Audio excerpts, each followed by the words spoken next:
Bonjour à tous, je suis ravie de vous retrouver aujourd'hui pour une nouvelle vidéo. Donc nous allons aborder les coordonnées de vecteurs qui ne se passent pas du tout en quatrième, mais en seconde. Donc je vais tout de suite changer l'année. Alors, il y a quelques années, nous voyons cela en troisième, mais le programme a changé et donc nous le voyons maintenant en seconde. Donc nous allons aborder les coordonnées vecteurs. Donc déjà, qu'est-ce qu'un vecteur? Un vecteur, c'est une flèche qui a un sens, c'est-à-dire je vais dans ce sens-là ou je peux aller dans l'autre sens, mais la flèche indique dans quel sens nous allons. Une direction, vous voyez, ces deux vecteurs n'ont pas du tout la même direction. Ces deux-là semblent avoir la même direction, ces deux-là pas du tout, ces deux-là pas du tout. Et une longueur. Donc celui-là est beaucoup plus grand que celui-ci. Donc trois caractéristiques ici pour les vecteurs, le sens, la direction et la longueur. C'est comme un panneau routier, ça nous indique dans quel sens nous devons aller, et la longueur, c'est le nombre de kilomètres. Donc un vecteur dans la vraie vie, c'est par exemple, on pourrait voir ça comme un panneau routier. Le vecteur, il a un point de départ, ici, et il a un point d'arrivée qui est ici au bout de la flèche.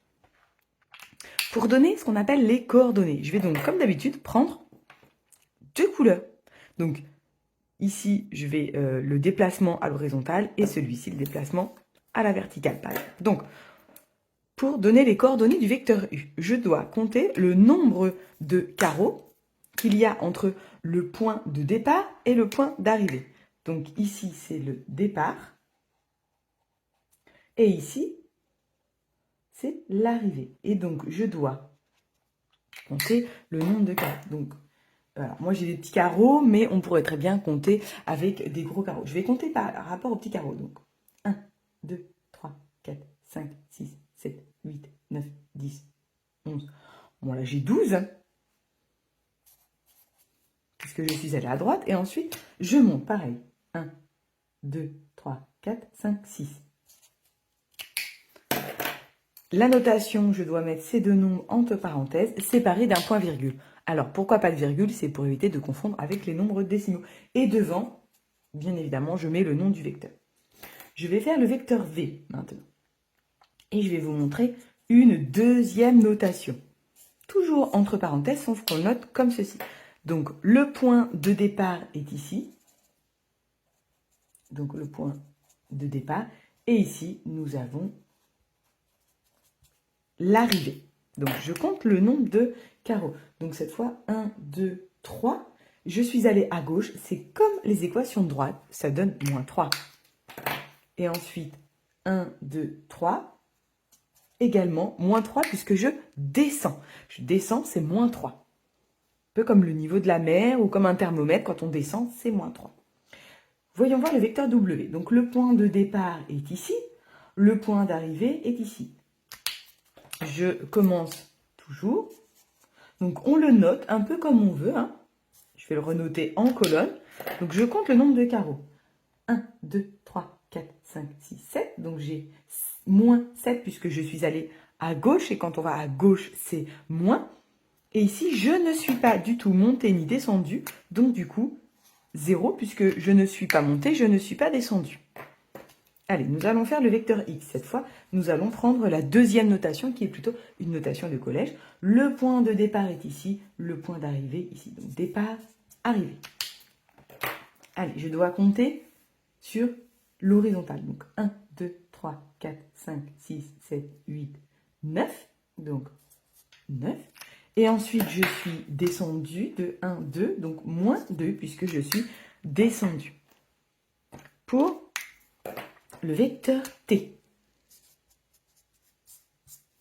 Très bien, donc le point de départ est ici, le point d'arrivée est en haut. Je me déplace, donc de combien de carreaux? 1, 2, 3, 4, 5, 6, 7, 8. Donc 8 à droite. 1, 2, 3 en haut, donc 3.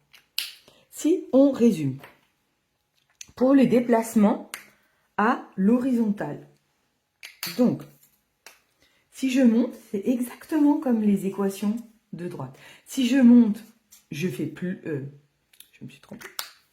Pardon, c'est pas ça du tout. Je ne monte pas, puisque je vais à gauche et à droite. On a dit à l'horizontale. Alors, voyons voir.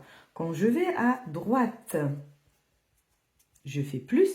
Quand je vais à gauche, je fais moins. Et là, cette fois, c'est le orange. Si je monte plus ou pas de signe, vous voyez, ici je n'ai pas le plus, ici je n'ai pas le plus. On n'est pas obligé de mettre le plus. Et quand on descend, on doit faire moins. Et voilà. Maintenant, vous avez toutes les clés pour pouvoir expliquer à vos enfants comment compter ou comment trouver les coordonnées de vecteurs. C'est exactement la même technique que pour les droites. Si vous n'avez pas vu ma vidéo, n'hésitez pas à aller la voir pour trouver les coefficients directeurs des droites, puisque en fait, c'est exactement la même chose. Donc voilà, j'espère vous avoir aidé une fois de plus. N'hésitez pas à me faire un retour si vos enfants ont mieux compris ou moins bien compris et on essaiera de trouver d'autres astuces. Moi, je vous dis une nouvelle fois merci pour vos encouragements, merci de me suivre et je vous retrouve dans une prochaine vidéo. À bientôt!